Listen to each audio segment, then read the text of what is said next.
살찌는 계절이 될 수 있기를 원합니다. 자, 우리 오늘부터는 이제 민수기를 시작합니다. 우리가 레위기를 읽을 때 그런 느낌이 들었어요. 아마 성경 일독을 하셨던 분들이라면 정말 읽기 싫고 책만 펴면 졸리는 부분이 레위기예요. 그런데 실은 민수기도 그런 부분이 있죠. 민수기 앞쪽에 막 계속 이 사람들 숫자를 세잖아요. 혼자 성경을 읽을 때는 대부분의 이 성경 읽는 분들이 여기서 좌절하고 막 졸다 깨다 성경이 이렇게 재미없구나 막 이런 생각을 하시는데 사실은 그렇지 않아요. 우리가 레위기를 읽을 때도 사실은 굉장히 재밌게 읽었죠. 그저 옛날 얘기인 줄만 알았던 책이 그 내용을 알고 보면 이렇게 귀하고 재밌는 책이었구나 알 수 있었던 것처럼 민수기도 마찬가지예요. 민수기 같은 경우는 내용을 크게 나누면 세 수로 나눌 수 있거든요. 여기다 이제 적어놨는데 1장 1절부터 10장 11절까지는 무슨 얘기냐면 백성들의 숫자를 세는 부분이에요. 민수기는 이 뒤로 넘어가면 재밌는 얘기들이 많이 나오는데 앞에서는 숫자를 막 한 10장에 걸쳐서 디립다 숫자를 세니까 대부분은 이거 세다가 졸다가 깨다 이제 성경 통독은 여기서 그만해야 되겠다 이런 분들이 나오는데, 그런데 이제 여러분들이 같이 읽어가다 보면 알겠지만 이 숫자 세는 부분이 굉장히 재밌고 감동적인 내용이에요. 그래서 아마도 저와 함께 성경 통독을 할 때 여기서 얻을 수 있는 유익이 바로 이런 부분일 것 같아요. 여러분이 혼자서 읽어서는 도저히 알기 어려운, 혼자 읽으면 그냥 자다 깨다 할 수밖에 없는 내용들을 우리가 같이 읽으면서 설명을 들으면 이게 이런 뜻이었구나, 이게 이렇게 재밌구나 라는 거 이제 알 수 있으실 거예요. 이렇게 표를 하나 만든 것은 우리가 민수기를 읽기 전에 이 민수기의 대강의 틀을 알기 위해서입니다.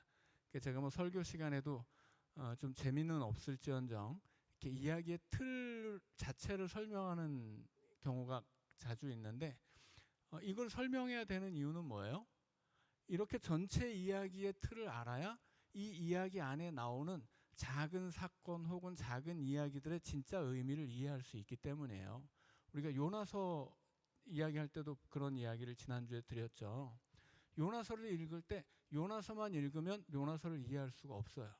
왜냐하면 요나서는 그 요나서를 포함하는 큰 이야기의 일부이기 때문에 뒤에 얘기 다 빼버리고 앞에 얘기 잠깐 듣고서는 이게 무슨 얘기인 줄 알겠다고 하면 거짓말이에요. 그러니까 요나서를 읽을 때 요나서부터 하박국까지 이어지는 큰 이야기 전체의 흐름을 알아야 요나서가 무슨 얘기를 하는지 알 수 있는데, 사람들은 뭐 미가, 나훔, 하박국 이런 책은 잘 안 보고 요나만 보기 때문에 요나만 읽고서는 요나의 이야기를 알 수가 없어요. 왜냐하면 요나는 이 소예언서 2부의 서론에 불과하거든요. 서론만 듣고 본론 결론을 빼먹고서 서론만 듣고 어떻게 이걸 알 수 있어요. 그러니까는 요나서는 재밌지만 어려운 책이 되는 거예요. 자, 그래서 이런 좀 이야기의 틀 자체를 좀 우리가 이해할 필요가 있습니다. 자, 민수기는 세 수로 나눌 수 있는데 1장부터 10장 11절까지는 숫자를 셉니다. 근데 단순히 숫자를 세는 게 아니라 숫자와 함께 이스라엘 백성들이 이제 그 성막을 중심으로 지인을 짜는데 이 지인이 어떻게 짜여지는가 그것을 설명해 줘요. 자, 그리고 10장 12절부터 25장까지는 이 광야에서 있었던 사건들을 소개합니다. 자, 그리고 26장으로 가면 26장부터 36장까지는 새로운 이야기예요. 그러니까 정확히 말하면 새로운 세대의 이야기입니다. 민수기 1장에서부터 숫자를 세고 있는 사람들은 누구냐면 출애굽 1세대예요. 그러니까 모세가 끌고 나온 이스라엘 백성입니다.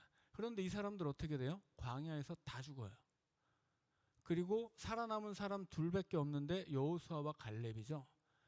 26장에서는 출애굽 1세대가 다 죽고 애굽에서 태어났든지 광야에서 태어났든지 애기였던 출애굽 2세대가 자라나서 이제 그 1세대는 다 끝났고 새롭게 이제 가나안에 들어갈 수 있는 출애굽 2세대가 나오는데 세워지는데 26장에서 두 번째 인구 조사를 하는 것은 그 출애굽 2세대의 이야기예요. 그리고 그러니까는 26장 이후로는 출애굽 2세대의 이야기고 1장부터 25장까지는 출애굽 1세대의 이야기입니다. 자, 그래서 일정을 보자면 우리가 뭐 본문 읽으면 나오지만 출애굽한 지 2년 2개월이 지났습니다. 그래서 2월 1일부터 19일까지의 이야기가 1장부터 10장까지의 이야기예요. 그래서 1일부터 19일까지 이 19일 동안 뭘 했어요? 인구를 파악하고 진영을 배치합니다. 나중에 이제 다윗 시대에 가면 한 번 더 인구 조사를 하거든요. 그때는 막 전국 방방곡곡에 흩어져 있는 백성들을 계수하기 때문에 한 10개월이 걸려요. 그런데 여기는 광야잖아요.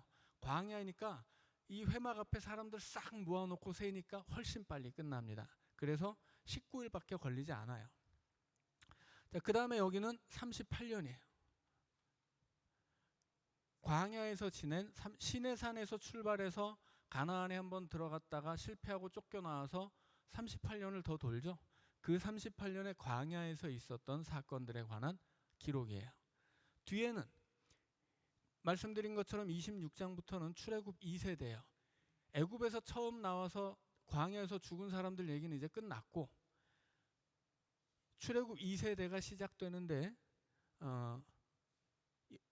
이 시간상으로 따지면 여기는 5개월이에요. 자, 그래서 그리고 장소로 따지면 여기는 시내산입니다.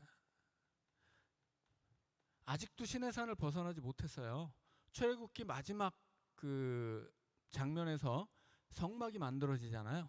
성막이 만들어진 것이 언제냐면 애굽에서 나온 지 2년하고 1개월 됐을 때예요. 2년 1개월 첫째 날, 그날 성막이 완성됩니다. 그러니까 민수기는 출애굽기가 끝나는 시점에서 한 달이 지난 다음 이제 민수기의 이야기가 시작되는 거예요. 그래서 아직도 장소는 시내산이에요. 그리고 이제 10장으로 넘어가면 시내산에서 출발하죠. 그래서 이제 장소는 광야입니다.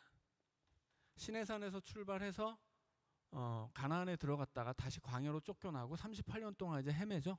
자, 그러니까 장소는 광야이고, 자, 여기 이제 출애굽 2세대 이야기로 넘어오면 이 사람들은 어디에 있냐면 모압 땅에 있어요. 정확히는 가데스 바네아라는 곳이에요. 자, 여기는 어디냐면 가나안 땅에 들어가기 전에 그 입구 정도 된다고 생각하시면 돼요. 자, 여기서 뭐 해요? 여기서 뭘 하냐면 다시 한번 인구를 세요. 1세대는 다 죽었고 그 다음 자라난 2세대의 인구가 몇인가 숫자로 보면 비슷합니다. 달라진 건 뭐예요? 믿음이죠. 1세대의 믿음은 형편없었고 그들이 주로 가지고 있었던 것은 불평, 불만, 우상숭배 이런 것들이었죠. 결국 그것을 다 광야에 묻은 거예요. 그리고 다시 태어난 이스라엘이 2세대인데 그들은 이제 믿음이 온전해진 상태입니다.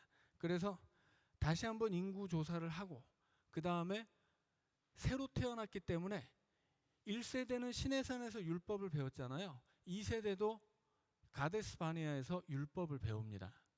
그리고 이제 가나안으로 들어가기 전에 땅을 차지하기도 전에 우리가 각 지파별로 어느 땅을 차지할 것인가 다 땅을 분배해요. 미리. 믿음이 좋죠. 하나님이 주실 줄로 믿고 이 땅은 내 땅, 아직 싸움도 시작 안 했는데 여긴 내 땅, 여긴 네 땅 막 이렇게 다 정한 거예요. 그래서 여기는 준비하는 시간이에요. 이 5개월은 가나안 입성 준비죠. 이 광야에서는 여정이라고 할 수 있죠. 그리고 여기서는 인구 조사를 하죠. 이 준비 안에 인구 조사가 있고 그 다음에 이제 또 중요한 얘기는 모세의 후계자인 여호수아가 세워지고 그다음에 율법을 배우고 땅을 분배할 계획을 세우고 이런 것들이 이제 준비가 됩니다. 그래서 민수기 전체의 내용은 이렇게 딱 표를 만들어 보면 아 이게 민수기 이야기구나 알 수가 있어요. 자, 그런데 이 표보다 더 중요한 건 뭐겠어요? 이 표가 민수기의 내용이라면 더 중요한 건 뭐냐면 민수기가 뭘 말하고 싶으냐 하는 거예요. 자, 민수기가 말하고 싶은 것을 이해하려면 요나서를 이해하는 것처럼 민수기가 속한 큰 이야기를 알아야 돼요. 요나서만 읽으면 요나서가 속한 큰 이야기를 모른다고 했죠. 그래서 요나서를 읽으려면 요나서부터 미가, 나훔, 하박국까지 읽어야 돼요. 그래야 니느웨를 구원하는 요나의 이야기를 이해할 수 있는 거예요. 왜냐하면 뒤에 가서는 같은 니느웨인데 심판하거든요. 나훔은. 그리고 이 구원과 심판 사이에 미가 선지자가 있어서 회개하라고 요구해요. 그러니까 이 니느웨는 구원받을 수도 있고 심판받을 수도 있는 거예요. 그 갈림길에서 결정하는 건 뭐예요? 회개예요. 회개하면 구원받고 안 하면 심판받는 거예요. 그리고 나중에 이제 하박국으로 가면 바벨론 얘기가 나와요. 막 항의하죠. 하나님 도대체 바벨론 이 악한 나라를 우리가 어떻게 해야 되겠습니까? 그래서 하나님이 구원의 계획을 위해 사용하시는 강대국을 어떻게 봐야 하는가, 그것을 보충 설명해 주는 것이 하박국이에요.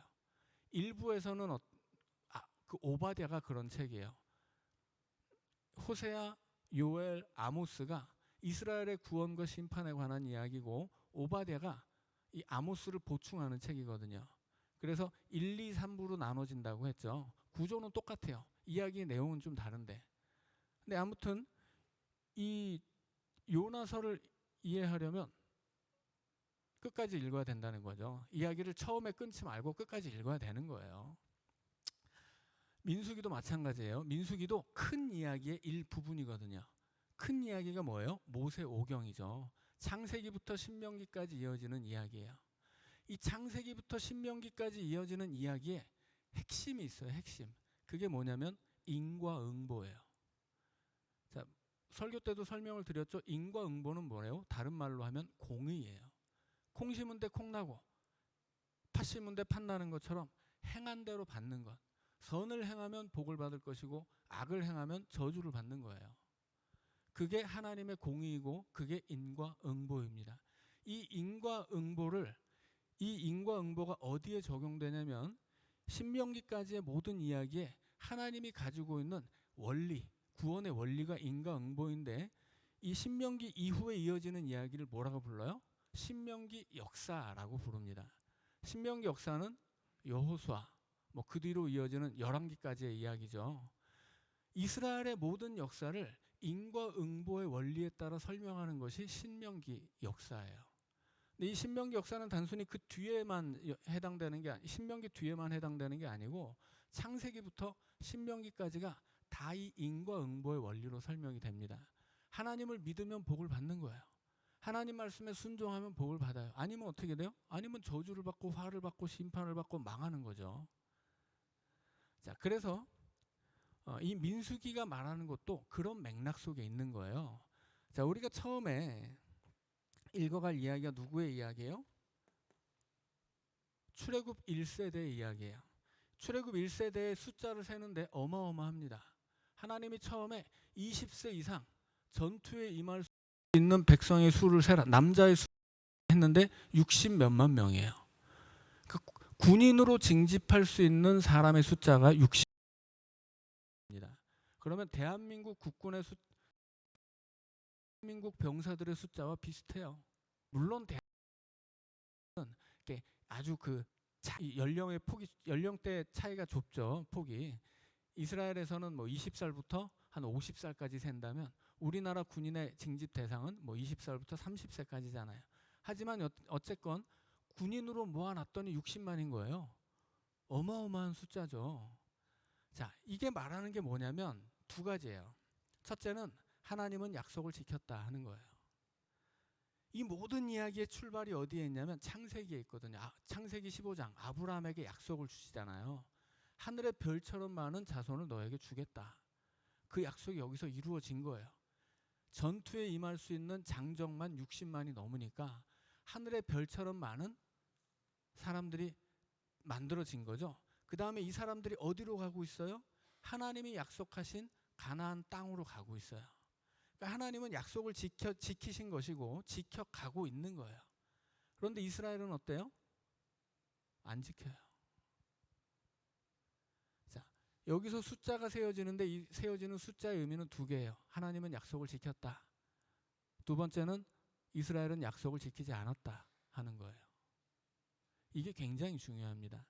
하나님은 약속을 지켜요. 이건 이스라엘의 역사가 끝까지 구약 이야기의 끝까지 이어지는 거예요.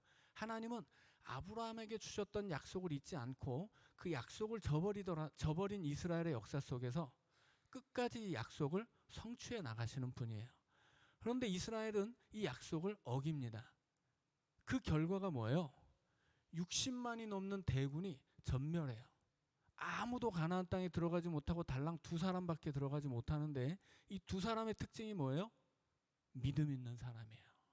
건강한 사람, 뭐 장수하는 사람, 뭐 이런 거 아니죠. 믿음 있는 사람. 하나님 앞에 신실했던 두 사람만 가나안으로 들어가고 나머지 200만에 가까운 사람은 다 사막에 묻히는 거예요. 그리고 다시 태어나야 돼요. 2세대가. 다시 태어난 이스라엘. 그들이 가나안을 차지하는 거예요. 1세대는 어떻게 된 거예요? 자기들이 분명히 하나님이 약속해 주신 그 땅을 향해서 출발했는데 그 약속을, 그 복을 빼앗긴 거예요. 이것은 마치 무엇과 같냐면 아담과 하와 같습니다. 하나님이 낙원을 주셨는데 낙원을 빼앗기잖아요. 왜 빼앗겨요? 하나님 말씀 지키지 않았으니까. 그래서 낙원을 빼앗기게 되고 그것을 실낙원이라고 부르죠. 이 출애굽 1세대도 마찬가지예요. 그들에게 약속도 있었어요. 가나안 땅이. 그 가나안 땅은 제2의 에덴 동산이거든요. 하나님이 그들에게 약속해 주신 복된 땅이에요. 젖과 꿀이 흐르는 땅. 약속도 있었고 그 땅을 위해서 애굽에서 하나님이 구원해 주셨고 그 땅을 향해서 출발하고 있었는데 이 사람들 왜 실패했어요? 믿음이 없어서. 인구도 충분했고 싸움도 충분히 할 수 있었고 그만큼 이 민수기가 얘기하고 싶은 게 그런 거거든요. 충분하다. 너희들 충분했다. 그런데 실패했어요. 왜? 믿음이 없어서. 그 실패의 이유를 보여주는 책이 민수기입니다. 그러니까 우리는 이 민수기의 이야기를 통해서 이스라엘 출애굽 1세대가 왜 실패했는가? 왜 그들에게 약속된 복을 빼앗겼는가? 이걸 볼 수 있어야 돼요.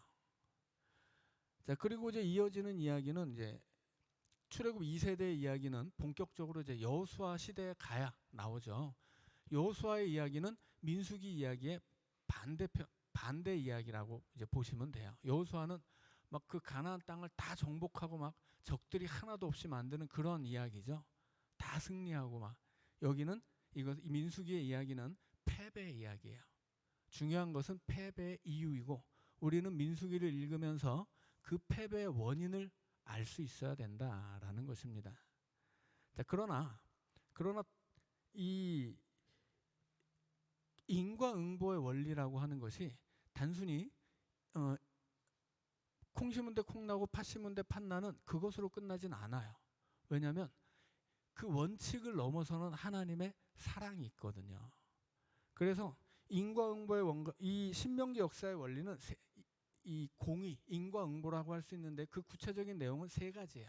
첫째는 죄 지으면 심판받는다. 둘째는 그러나 회개하면 구원받는다. 더 중요한 건 무엇이냐면 그럼에도 불구하고 회개하지 않더라도 하나님은 약속을 성취해 가신다 하는 이야기예요. 이 모세오경 신명기까지 이르는 모세오경의 처음 이야기에서 가장 중요한 게 뭐냐면 아브라함 언약이거든요. 아브라함에게 약속을 하시잖아요. 이 약속이 얼마나 중요하냐면 구약의 끝까지 이어져요. 하나님이 왜 멸망한 이스라엘 백성들을 다시 가나안으로 데려와요? 아브라함에게 해주셨던 약속 때문이에요. 하나님이 너의 자손에게 이 땅을 주겠다 약속했거든요. 그래서 출애굽한 백성들을 가나안으로 끌고 오셨고 거기서 살게 하시다가 도저히 여기서 살 자격을 잃어버리니까 쫓아냈어요. 하지만 그들을 다시 데려온단 말이에요. 그래서 우리가 그렇게 하나님이 그렇게 우리를 다시 데려오는 걸 뭐라고 불러요? 은혜라고 불러요. 우리는 죄를 짓지만 하나님은 용서하시는 거예요. 우리에게 자격이 없지만 하나님은 우리를 하나님 백성으로 세우시는 거죠. 그런데 그것을 우리는 은혜라고 하는데, 이 은혜를 오해하시면 안 돼요.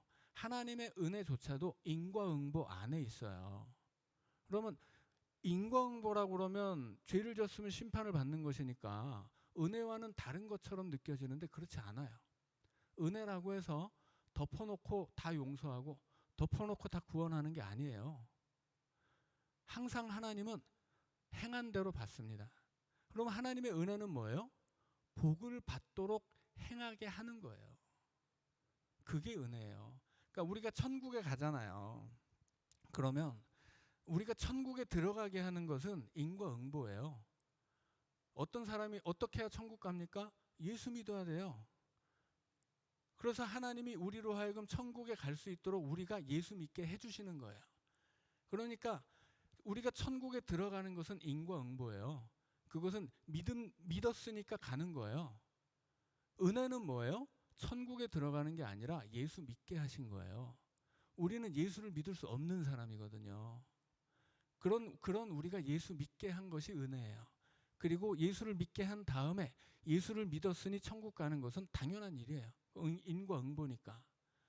자, 이것이 그래서 우리가 하나님의 은혜가 어떤 건지를 알아야 되는데, 이 이스라엘 백성들이 가나안 땅에 들어가잖아요. 본래 이 가나안 땅에 들어간 사람들 처음에 뭐였어요? 애굽의 노예였단 말이에요. 애굽의 노예들이 하나님이 약속한 그 약속의 땅 가나안에 들어가면 은혜란 말이에요. 그런데 이것은 인과응보예요.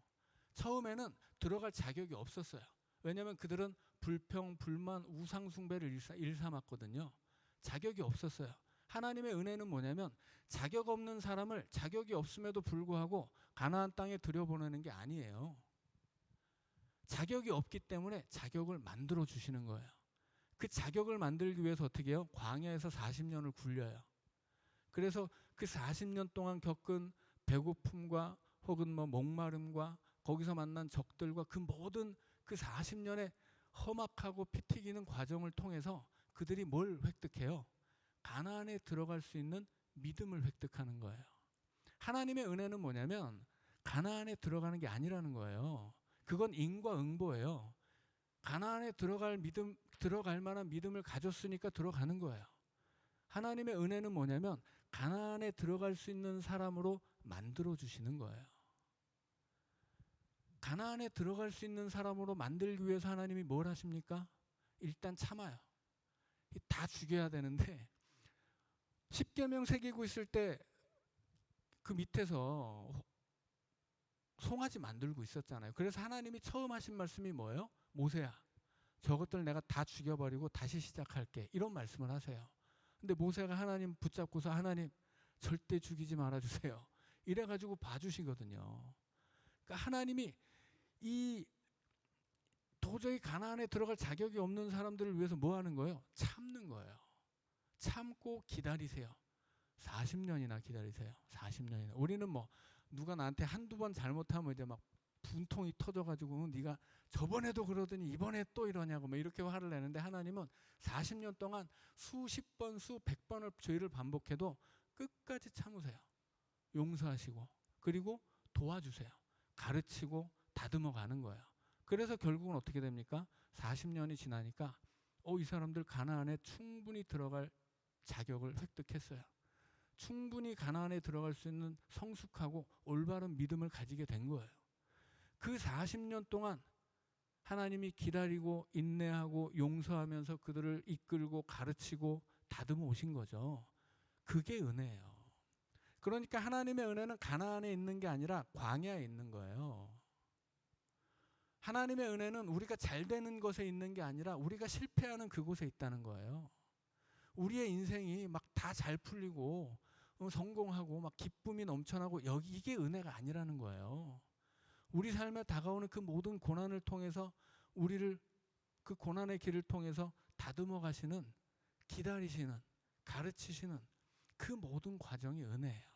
그래서 하나님 나라에 이를 때까지 우리의 험악한 인생길이 은혜인 것이고, 우리가 마지막에 들어가는 그 좋은 하나님 나라는 인과응보이고 당연한 일이에요. 당연히 하나님 나라에 들어갈 수 있도록 그 험한 인생길을 하나님 걷게 하시고 그 길에서 우리와 동행하시고 우리가 잘못해도 참아주시고 우리를 가르치시고 우리를 다듬어 가시는 거거든요. 그러니까는 보통 사람들이 착각하는 거예요. 거꾸로 생각해요. 하나님의 은혜가 천국 들어가는 건 줄 아는데 아니에요. 천국은 자격만 있으면 가는 거, 자격 없으면 못 들어가고, 자격 없는 사람을 어떻게 천국에 보내겠어요, 하나님이. 하나님도 원칙이 있는데 그걸 공의라고 하잖아요. 그러니까 하나님의 은혜는 천국 문 앞까지 우리를 멱살을 잡아서라도 끌고 가서 천국 들어갈 수 있는 사람으로 다듬어 가시는 거예요. 그때까지 기다리고 용서하고 가르치고 다듬어 가시는 그것이 은혜예요. 그래서 우리는 이 민수기 이야기를 통해서 그 하나님을 볼 수 있어야 된다라고 하는 거죠. 이 사람들의 실패 속에서 그럼에도 불구하고 참아주시고 기다리시고 이 실패하는 이스라엘을 다듬어 가시는, 그래서 끝내는 하나님의 백성으로 세우시고 가나안 땅에 들어가도록 인도하시는 하나님의 이야기가 민수기에 있다라고 하는 것입니다. 자, 그래서 이런 그 어떤 성경 이야기의 핵심이거든요, 이게. 그러니까 성경의 이야기는 믿음이 좋았다가 하나님이 복을 주셨다가 혹은 고난을 받기도 하고 다양한 이야기가 있지만 그 모든 이야기의 그 심층에 숨겨져 있는 하나님의 구원의 원리, 그 은혜의 핵심은 바로 이거예요. 자, 그래서 이건 이제 지우겠습니다. 자, 그래서 이제 성경을 읽을 때 이제 혼자서 읽으면 어려운 게 그런 거죠. 혼자서 읽으면 무슨 일이 있었나 이런 건 알 수 있지만 이게 무슨 뜻인가 이건 좀 어렵거든요. 자, 그러면 이제 민수기를 한번 읽어보도록 하겠습니다. 자, 1장 1절 시작합니다. 이스라엘 자손이 애굽 땅에서 나온 후 둘째 해 둘째 달 첫째 날에, 자, 말씀드린 것처럼 이 시점은 출애굽기의 마지막 장에서 성막이 만들어진 날로부터 한 달이 지난 시점이에요. 여호와께서 시내 광야 회막에서 모세에게 말씀하여 이르시되 너희는 이스라엘 자손의 모든 회 중 각 남자의 수를 그들의 종족과 조상의 가문에 따라 그 명수대로 계수할지니 이스라엘 중 20세 이상으로 싸움에 나갈 만한 모든 자를 너와 아론은 그 진영별로 계수하되 각 지파의 각 조상의 가문의 우두머리 한 사람씩을 너희와 함께 하게 하라. 너희와 함께 설 사람들의 이름은 이러하니 루벤 지파에서는 스데울의 아들 엘리술이요, 시므온 지파에서는 수리삿대의 아들 슬루미엘이요, 유다 지파에서는 암미나답의 아들 나손이요, 이사갈 지파에서는 수알의 아들 느다넬이요, 스불론 지파에서는 헬론의 아들 엘리압이요. 자, 여기까지 읽은 다음에 지금 5명의 이름이 나왔죠. 이 5명의 공통점이 무엇인 줄 아시겠어요? 이 5명의 공통점은 야곱의 아내 레아의 자손이라는 것입니다. 여긴 지금 레아의 자손들이 먼저 나와요. 근데 레아의 자손은 원래는 6명이에요. 창세기 29장에서 30장까지 이 레아와 라헬 그리고 그 두 여인의 시녀들이 낳은 자녀들까지 해서 총 13명이죠. 딸 디나 1명까지 포함해서 아들 12명, 딸 하나, 그렇게 나온단 말이에요. 그런데 레아가 난 아들이 6명이에요. 처음에 루벤부터 유다까지 4명을 줄줄이 낳고 그 다음에 이제 태가 막히니까 4명까지 낳으니까 이제 라헬이 막 화가 나죠. 막 야곱을 붙잡아 놓고 너 나 아들 못 낳게 하면 나 죽을 거야 뭐 이런 협박을 해가지고 성질을 낸 다음에 어떻게 해요? 라헬의 시녀를 드려요. 그래서 라헬의 시녀를 첩으로 들여서 아들 2을 낳습니다. 그리고 그 이후에 다시 레아의 태를 열어서 하나님이 아들 2를 주세요. 그리고 그 다음에는 이제 라헬도 아들을 낳게 해주시는데 그때 낳은 아들이 요셉이고, 그 다음에 이야기가 이제 창세기 뒷부분으로 가면 베냐민을 낳으면서 라헬이 죽죠. 그래서 라헬이 낳은 아들이 2이 있어요. 요셉과 베냐민입니다. 자, 우리가 지금 여기까지 읽은 사람들의 공통점은 레아의 자녀들인데 원래 레아의 아들은 6명인데 왜 5만 나오냐면 그 중에 하나가 레위이기 때문이에요. 그래서 루벤, 시므온, 레위가 셋째죠. 그 다음에 유다. 이 셋째 레위는 뒤에 가면 정확히 나오지만 하나님의 소유이기 때문에 세지 않아요. 백성의 숫자에 포함되지 않습니다. 자, 그래서 먼저는 레아의 자녀들이 나오고 그 다음에 10절에는 이제 요셉, 그러니까 라헬의 자녀들이 나옵니다. 자, 10절 읽습니다. 요셉의 자손들 중 에브라임 지파에서는 암미훗의 아들 엘리사마요, 므낫세 지파에서는 부다술의 아들 가말리엘이요, 베냐민 지파에서는 기드오니의 아들 아비단이요. 자, 요셉의 아들 누구 둘이죠? 므낫세와 에브라임이에요. 그런데 야곱이 축복을 하는데 팔을 거꾸로 해서 에브라임을 오른손으로 축복하고 므낫세를 왼손으로 축복해요. 요셉이 아니 아버지 장자와 차남이 바뀌었습니다 하는데 야곱이 그래 안다 내비둬 해가지고 팔을 엇갈려서 둘째였던 에브라임에게 장자의 축복을 한단 말이에요. 그래서 에브라임이 장자의 복을 받고 므낫세는 장남임에도 불구하고 차남의 복을 받죠. 그래서 순서가 뒤바뀌어요. 자, 그리고 레아의 아들 중에 레위가 빠지고 라헬의 아들 중에 요셉에게 아들이 둘이 있는데 이 두 아들이 두 아들 중에 이제 원래는 요셉 지파가 있어야 되는데 요셉의 아들 둘이 두 지파를 이루게 되죠. 그래서 이스라엘 전체의 지파는 총 13이지만 레위 지파는 세지 않고 그리고 나머지 12를 가지고 이제 12지파가 되는 거야. 그래서 오늘 민수기에서 지파를 세는데 처음에는 레아의 자손들 지파를 세고 그 다음에는 라헬의 자손들을 세고 그 다음에는 시녀들에게서 얻은 자손들의 지파를 셉니다. 이게 나중에는 왜 이렇게 구분이 되냐면 나중에 이제 진영을 짤 때도 또 이것이 적용이 되거든요. 자, 그래서 11절까지 10절 11절이 라헬의 자녀다라고 하는 것을 아시면 되겠습니다. 여기까지 읽고 이제 첫 번째 시간은 마치고요. 이제 3분 쉬었다가 두 번째 시간 시작하도록 하겠습니다.